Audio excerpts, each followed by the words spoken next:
So I came to Seville 13-ish years ago. I'm not sure exactly. I came because when I was living in Brazil, I found a book about bridges that I really liked, and there's the Alamillo Bridge, which is a single-sided suspension bridge, and it was the world's first.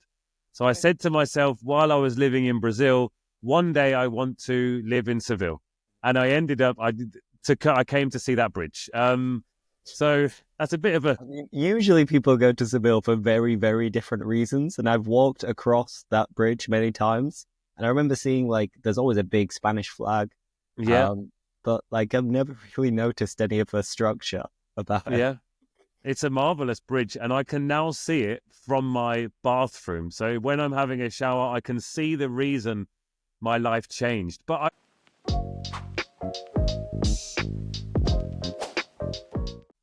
Hello, hello, hello. Welcome back to English with Lewis and another amazing conversation between me and another English teacher. And he's laughing, he's smirking, he's grinning because this always happens where I'm just really chilled, relaxed, easygoing, laid back, and then the cameras start, the recording begins, and ta-da! English with Lewis is here. It's So, magical. It's Harry, magical. it's magical. So yeah, Harry, welcome. And how are you today? Thank you very much. I am today, at the moment, I'm a bit hungry, to be honest, because I just finished my classes. But in general, I'm all right. In fact, it's always a good response. Like, how are you? Yeah, meh, I'm all right. Eh. Like, Very English of me. like people learn at school, or at least they used to learn, like, I'm so-so, but nobody will ever say they are so-so. Like, I'm all right is probably the most common response from any Brit if you ask them how they are. Exactly. Even if they aren't all right, they will say, I'm all right. I just, I get so tired of hearing my students say, I'm fine, thanks. And you? So I try something a bit different, even though it isn't really different at all. And it's interesting how versatile the word all right can be, because usually if I'm walking past someone, if I'm in the countryside, it's like, all right. And with the nod of the head. Oh, And you then need if the nod. it's like, all right, mate. Yeah, you're right. And then you can use it as the question, but also as the response. So you can just say, all right, and you can have an amazing in-depth conversation. And if somebody doesn't look like they're okay, you can say, are you all right? And it turns out to, again, or just, you all right? And it turns into this magical, very, very British way of speaking to somebody. Also, if somebody is getting a little bit riled up and they're getting a little bit stressed or angry, you can say, all right, all right, all right, all right, calm down. Yeah, it's very much in the tone that you use it. It's a magical word, and it can be used in so many ways depending on your tone or however you use it. No, absolutely. Now, anyway, Harry, introduce yourself. Who are you? Where are you from? What do you do? And so on and so forth. Oh, I am Harry. We got that far, didn't we? Good. I'm from a place called Northampton, which is in the United Kingdom. It's between London and Birmingham, but I don't live there anymore. I'm from there, but I'm not a big fan of Northampton. There was a reason I left 18 years ago. But now I live in a place called Seville, which I know you know very well. It's in Absolutely. the south of Spain, and I've been here for 14 years. Um, I'm a teacher. I'm a teacher trainer. I'm also an author. My book has just arrived at my house today, but I can't show you it. I'm very sorry because I have to do the unboxing video and I haven't unboxed it yet. So I'm afraid you can't see it, but don't worry. I'll give you the link so you can see it yourself and it will appear in the description below. So yeah, I'm a teacher trainer, an author, a wearer of hats, and a lover of beards. Hey, interesting. A very eclectic range of different things. An unusual introduction, but I like it. And as you've used the word magical a couple of times already, I'd say it was a magical introduction. Why, thank you. Now, let's first start off with your town or region where you're from in the United Kingdom. Northamptonshire. You said it Mhm. was between Birmingham and London. I noticed at the beginning of the conversation that you said classes rather than classes. So clearly you are a southerner. Oh, Um, oh, oh. well, Not quite yeah, southern, but definitely not northern either. We're very much in the middle. I would argue that it's more southern than northern, but we can Yeah. always agree to disagree. That's no I, problem. I'll agree to agree. It's okay. Definitely more southern than northern. But yeah, tell us about Northampton and Northamptonshire. Like, is it all right? Is it worth visiting at all? Well, the clue to whether you want to visit Northampton is in the name. It's the first two letters, which is no. No. It's not really worth visiting. It's an industrial town. It was the place where the football team is called the Cobblers.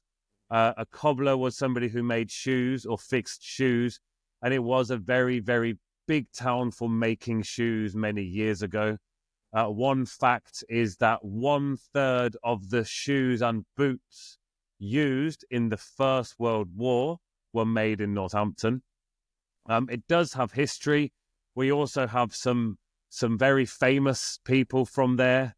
Matt Smith, the former Doctor Who, went to my school. In fact, we were at school together. We were in a few plays together. So we've got him. There are other famous people as well, I'm There's sure. nothing, surely. Yeah, Laura Tobin, a weather presenter who talks about the climate crisis in her weather programs, which is very special for me, is from Northampton. I'm told, now I don't know if this is true or not, but one of the famous facts for Northampton that is probably not true is that it's as far away from the sea as you can get in England. I Okay. don't know if it's true or not, but we like to say that. And we also like to say that we are the biggest town that isn't yet a city. But Middlesbrough also say the same. So I don't know who's telling the truth. These are just maybe they are urban myths. Who knows? Who knows? I mean, it sounds like you've done your research, or either that, or you've like had to introduce Northampton on a number of times to like explain to people like where it is, because like I'm technically from Bradford, a small town in Bradford, but I usually say I'm from Leeds. The amount of times that people will be like, Leeds? What? Where's that?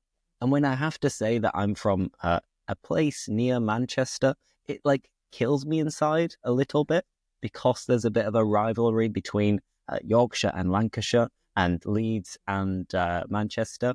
But for you, it must be even harder because Northampton is much less known than Leeds. Yeah, it's much, much less known. The fact that it's only about 80 kilometers from London is good because most countries are bigger than England. So when you say it's 80 kilometers from London, if you're from Australia or even Spain, 80 kilometers is nothing. So it's basically a town neighboring London. But one thing I have had to say in the past is to say that it's close to Milton Keynes. Now, that's the thing like me is the knife in the heart because Milton Keynes, sorry to anyone from Milton Keynes, it's even Go on. it's a very new town, so it's even less nice than Northampton. But it does have a big shopping centre. And if you are learning to drive, it's very good because there are lots and lots of roundabouts. So it's great for learning how to drive on a roundabout. Yeah. So the next time anyone who's watching this would like to visit the United Kingdom and they don't want to spend all of their time in London, then we can just recommend Northampton and Milton Keynes. Oh, Exactly. amazing. Brilliant. If you want to pass your driving test, driving on the left side of the road.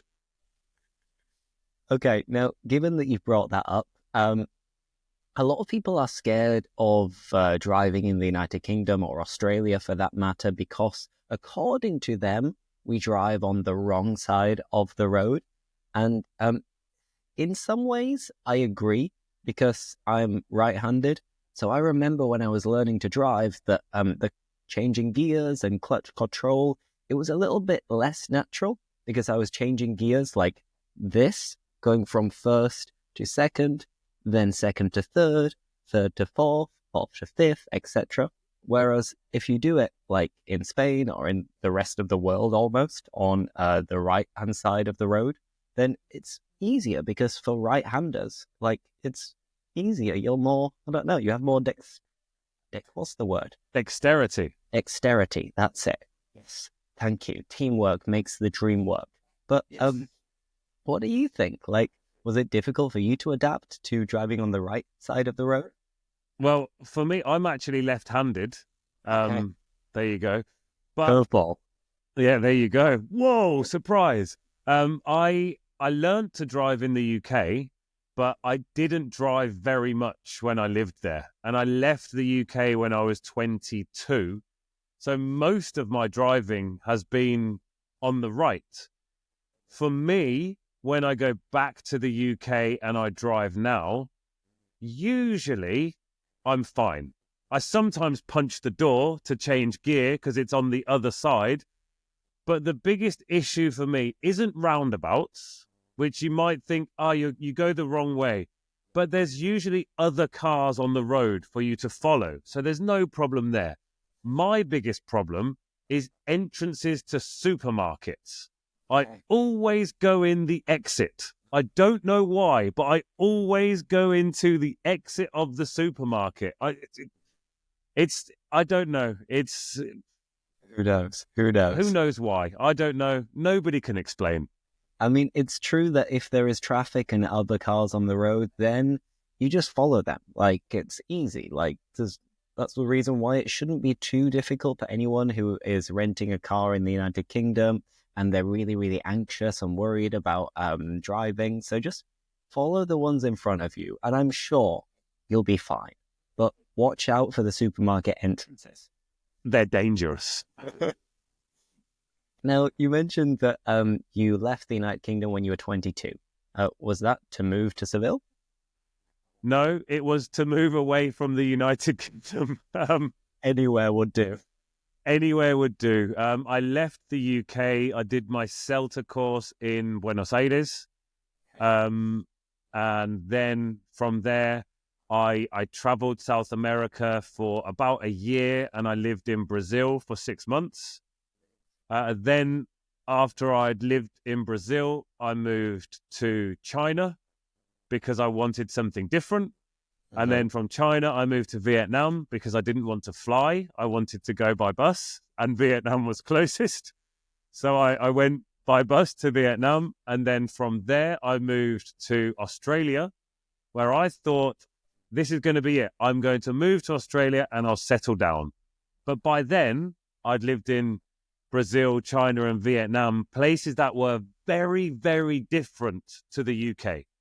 And I got to Australia, and suddenly it was a little bit like being in the UK, but much hotter. And for me, I wanted something that challenged me more. I wanted to move to a country where I didn't know the language because I wanted to learn the language. So I came to Spain. Okay, interesting. That is a long way around the world to reach Spain when it could have been a direct flight with Ryanair, easy, €50, 2.5 hours.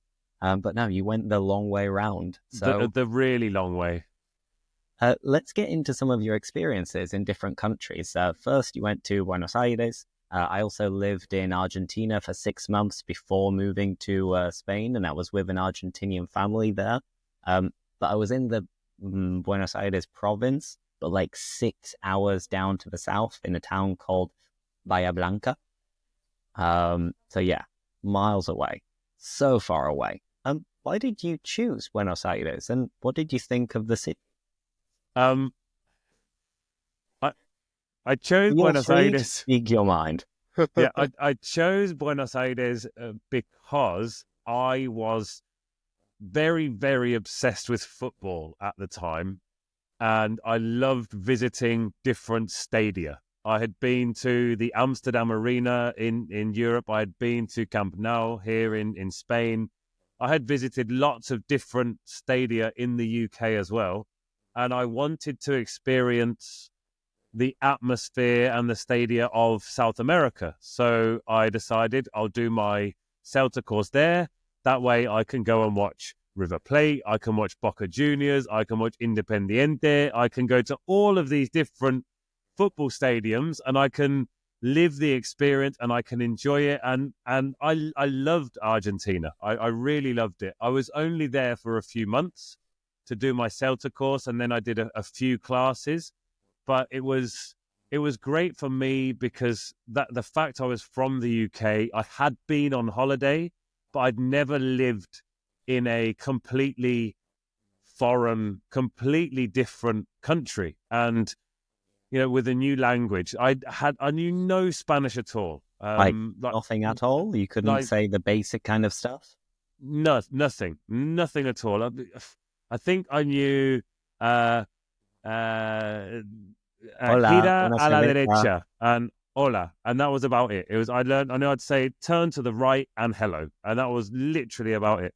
So it was really nice to meet other people, and it was where I truly discovered how English and English teaching, especially, was a really nice way to connect with anybody, because I had a brilliant a group of friends there. There was a Japanese lad called Takuro. There was a Brazilian lad called Rafa. And we had a really nice group of friends, and we would communicate in English. So it was easier for me. I got the easy way out, I know. But it really showed me the power of learning another language. And it encouraged me as a person to try and find a way to communicate with people who couldn't speak English. So it forced me to at least learn the basics. And I remember I went to Brazil soon afterwards. So I traveled around visiting other stadiums, and I ended up in Rio. And I had a nice corduroy jacket that I still have, obviously. And I remember the first night I went out with some Brazilian friends who I'd met, and I was asking them for a few phrases. This was long before, Google Translate and stuff like that. And I wrote it down on a napkin. And then, I carried on traveling. I went away. I went to China, Vietnam, Australia. And then I moved to Spain. And one winter, I put the jacket back on.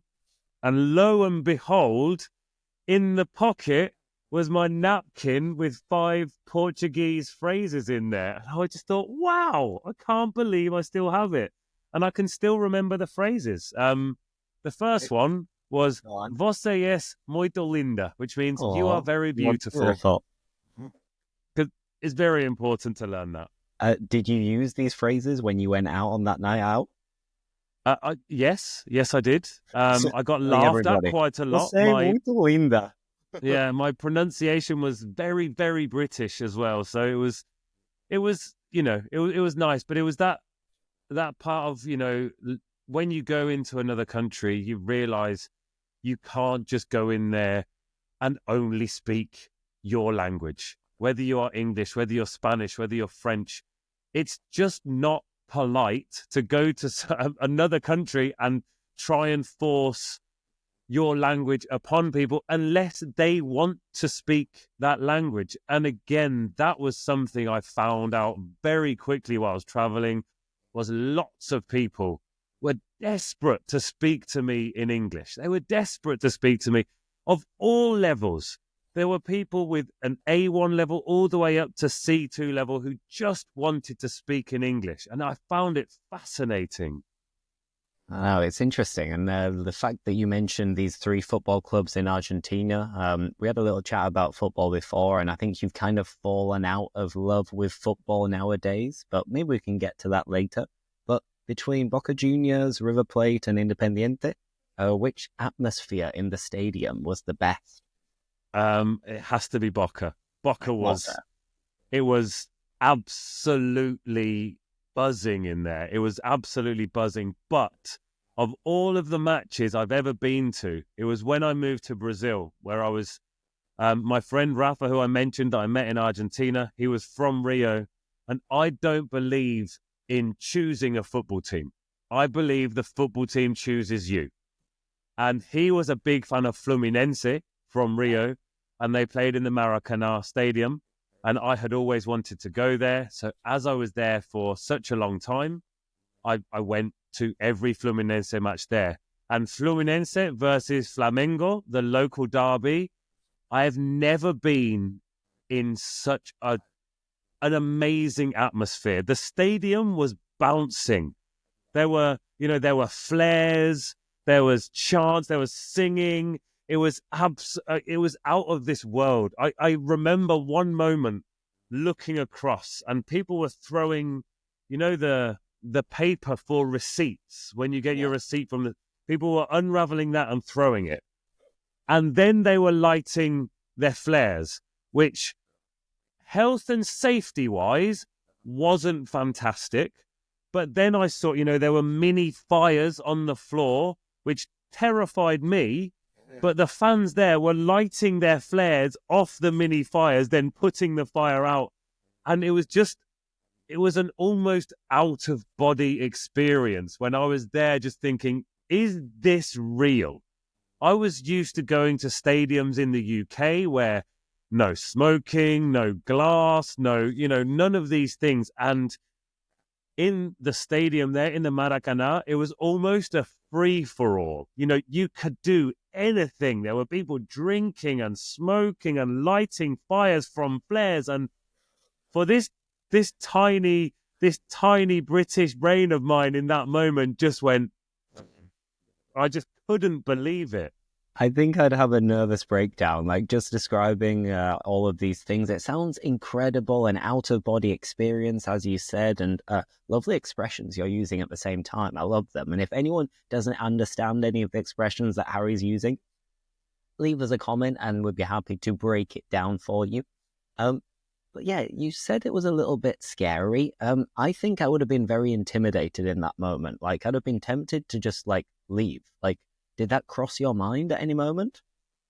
I think I was. You were in too deep. I was in too deep. There is this weird tribalism with football, and when you're at a football match and you're really into it. But I've looked back at videos from that day. I've looked back at photos from that day, and just thought, how did I not leave that place? That was scary. But you're in there, you're in the moment, and you're cheering and you're dancing, and it was just, wow. It was a really wild experience. But yeah, I think if I went now, I think I would definitely turn around and leave straight away. But I was only 23. And shouting, help, police. Yeah, I was only 23 at the time, so it was a new experience. It was a life experience that I could look back on. When we left the stadium, obviously it's a big local rivalry, and Fluminense had won the match. Yes. So they kept the Fluminense fans in while the Flamengo fans left. It's not the same as at a British football stadium.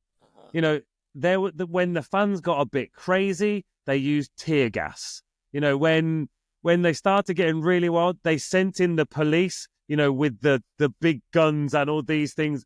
And the fans were standing there trying to open the gates.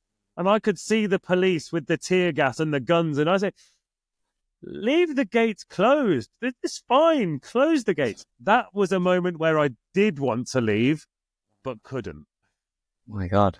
Wow. So football in Brazil and Argentina, you've got to experience it for sure. And I think the younger you are, the more fearless you are. So as you get older, you're more and more nervous, afraid of all of these experiences, and you value maybe safety, security, being in your comfort zone a little bit more, perhaps. But this was just one of the many experiences that you must have had during this time traveling around the world. Like, if you had to go back to any of the countries or cities that you visited in South America or in China or in Vietnam, which places would you choose? Well, I'm putting you on the spot, I know. You that don't is a have to big just question. pick one. I love that. I love that question. Tell me one or two. To go back to live, I don't think I'd choose any because I love Seville. I love Seville, and I feel very lucky that I've been able to experience lots of other places to come here and say, I really love this city.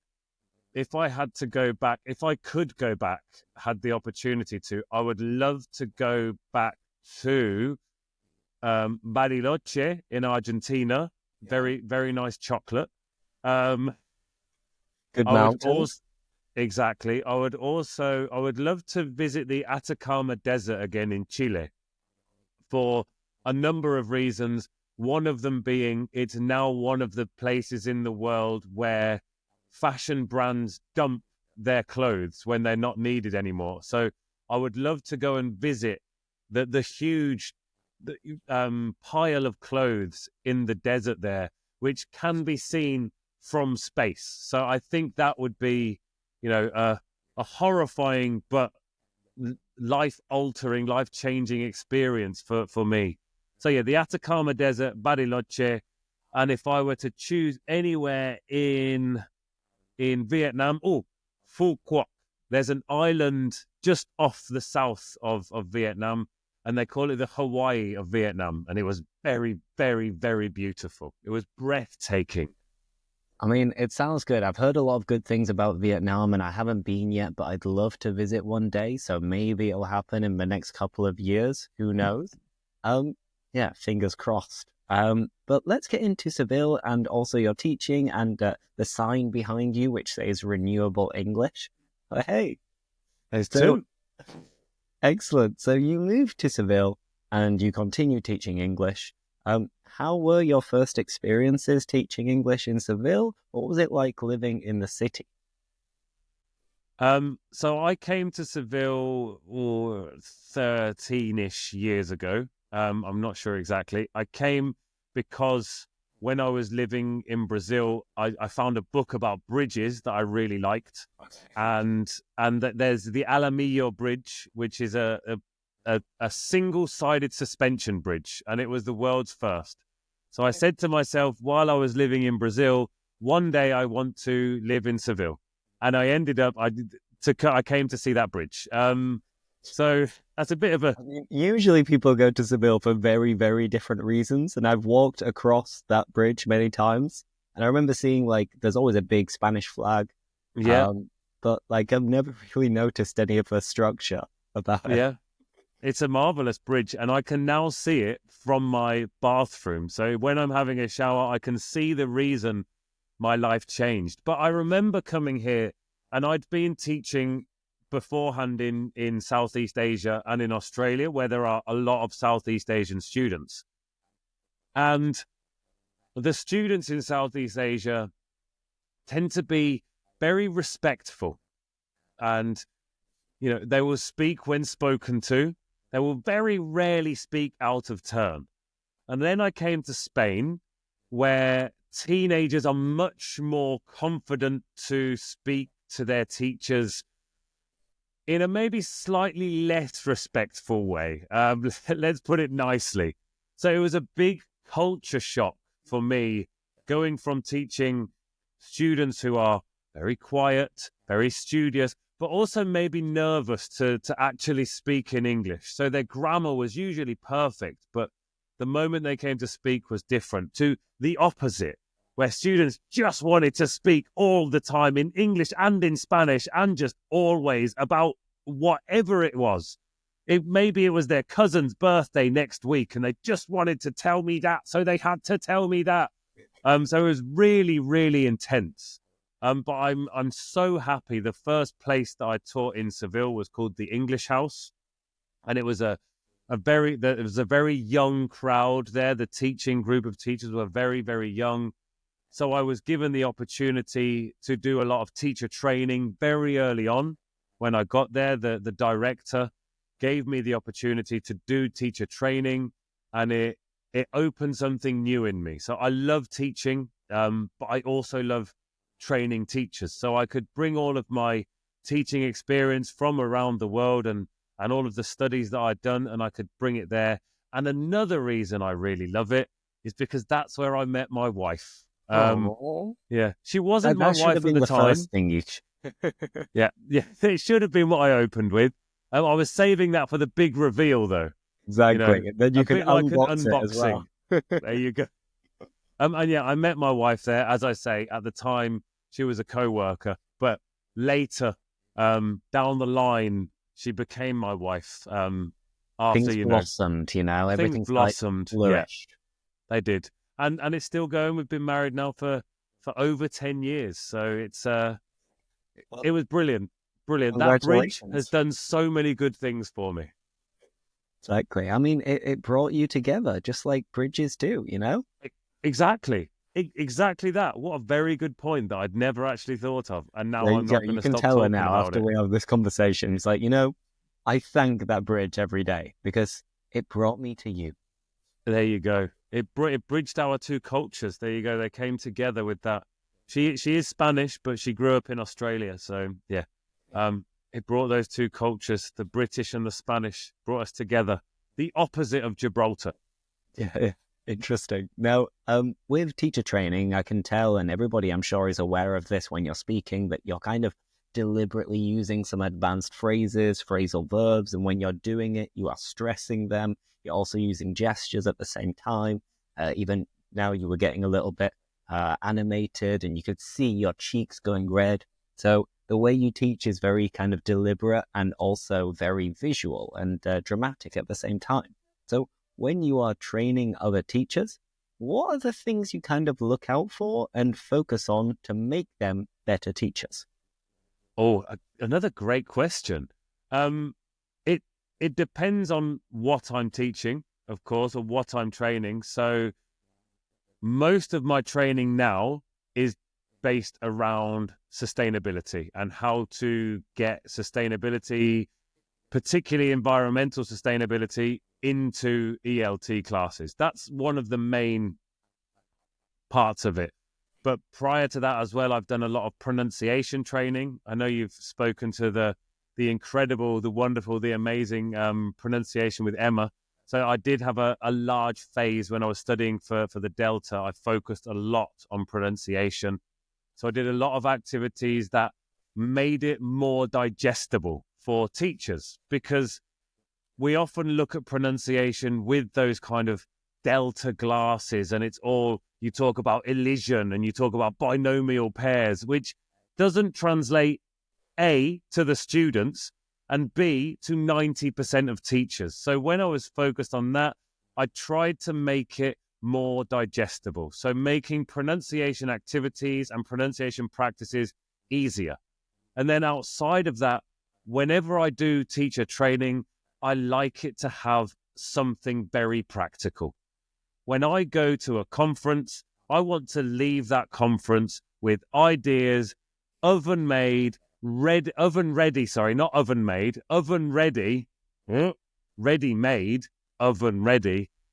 for my classroom. I want to be able to go into my classroom and do it. I don't want to have to cut out 1,000 pieces of paper or think about the science behind that or the research. I want something practical. And I know when it comes to a lot of teachers, they want something ready to take to their class. They want to be able to go into their class and their students, bam, to be engaged. And I'm not knocking the research projects. I think they are very important. I think the research side of things is absolutely vital. But for me, I always want something ready to use in my class. So when I teach or train teachers, I try and give them something that they can take immediately away. If it has research behind it, I'll absolutely back it up with that research. But sometimes it's, 10 no prep activities for your classroom. Brilliant. Who doesn't want that? And it's a crowd pleaser, a win-win situation to have these kind of in your pocket, ready to use for any class. If you can go into a class and immediately kind of make a positive impression and leave them like, oh, wow, this guy knows what he's doing. Oh, this is really fun. I want to have this teacher again. Then, of course, it's going to be appreciated by everyone, both the teacher and the students. And one thing I really have noticed is, so now my training sessions are based around sustainability. So they are always labeled with a title of sustainability. Let's call it 10 green games, for example, or 10 no prep green games. Okay, I'll take that to a conference and maybe 50 people will come. 10 no prep games, 150 people will come. I've noticed that, when you talk about sustainability, often it's almost into an echo chamber, because the people that come to the classes are already very aware of environmental sustainability. The people that come to the training sessions are already aware of that.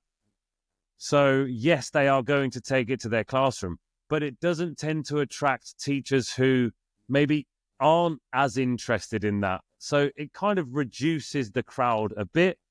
But again, when you are doing a teacher training session, what you want are teachers who are engaged and they want to learn and they want to take that to their classes. No, it's interesting. And I'm aware we are a little bit pressed for time because I've got a class very soon, but I want to get into the planet, the environment, and renewable English before we finish. So how are you linking all of these things together? And what can people do when learning English or doing anything in life in order to try to prevent the climate crisis that you kind of alluded to earlier? Oh, I love your questions. It's like you see, you've thought I'm good ahead at or asking something. questions, but when I've got to answer the questions, that's when I like freeze and I'm like, what was I going to say? But no, go ahead, take it away.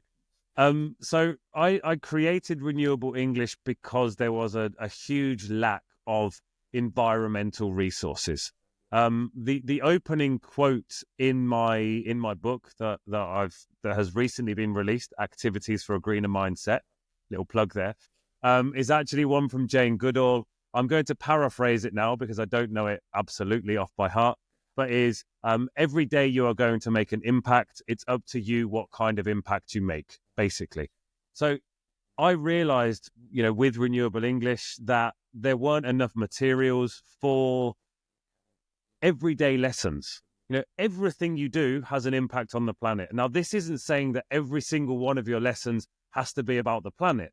But if you're teaching about sport, you can look at the impact that the climate crisis has on sport and that sport has on the climate crisis. You can get your students thinking critically about this. If a team from Manchester flies to Newcastle, they're having a bigger impact on the planet than if they went by bus. So we can use the language. We're looking at comparatives. We're looking at all these different areas. So I don't think that teaching English and teaching sustainability are exclusive, because you can teach English through sustainability and sustainability through English. So it's all about how we approach it. And again, I don't think that every lesson needs to be about sustainability, but every lesson can have an aspect of sustainability. And we can look at how each one impacts the planet. So the first series of Renewable English was exactly that. We talked about sport. We talked about food. We talked about bees. I love bees. We talked about all of these different areas and how we can include sustainability and environmental sustainability in those different lessons. After that, we talked about the SDGs in the second series, the Sustainable Development Goals. And the third one is really the main aim of Renewable English. It's all about cultivating change makers. And the big thing that I've always wanted, and I've had to build it through Renewable English, is to help change people's mindset, which is why the book is called Activities for a Greener Mindset. And it takes teachers and students on a journey from climate zero to climate hero. So where you can go from knowing absolutely nothing about the climate, getting a plant in your classroom, learning about plastics, learning about sustainable behaviors, to the end of it, where we're really trying to help our students use their voice to make a difference. Because that's what we want our students to do anyway. We're trying to help our students use their voice. We want them to use their voice in English, so why not use their voice for good? Whether it be for the environment, whether it be for other social justice, whether it be for equal rights, whether it be for gender equality, whatever you want it to be for, we want our students to use their voice for good. And that is that in quite a big nutshell. No, I mean, it's important. It's interesting because I think it is something that not many other schools or academies or English teachers are doing. So that's why I kind of wanted to chat to you about this project, because I was thinking like, oh, that's a little bit different. It's interesting to hear a different take on education and how this can be linked with sustainability and saving the planet, hopefully. And yeah, it's a shame we don't have much more time to get into it in more detail. But I will leave a little a link to your book and to your website and all of these things. So if people are really passionate about this, and if you've managed to convince people to kind of worry more about the environment, hopefully, then feel free to reach out to Harry. And if you'd like us to speak about the topic in much more detail, then of course, maybe we can do this again in the future. So on that note, thank you everybody for watching, and thank you, Harry, for joining. Time flies when you're having fun. And yeah, I think we could talk about everything for hours. That would be fantastic. But as you say, we've got classes to get to, work to be done. So let's go. Exactly. So yeah, thank you again, Harry. Thank you, everybody. And we'll see you next time. Bye-bye. Bye-bye.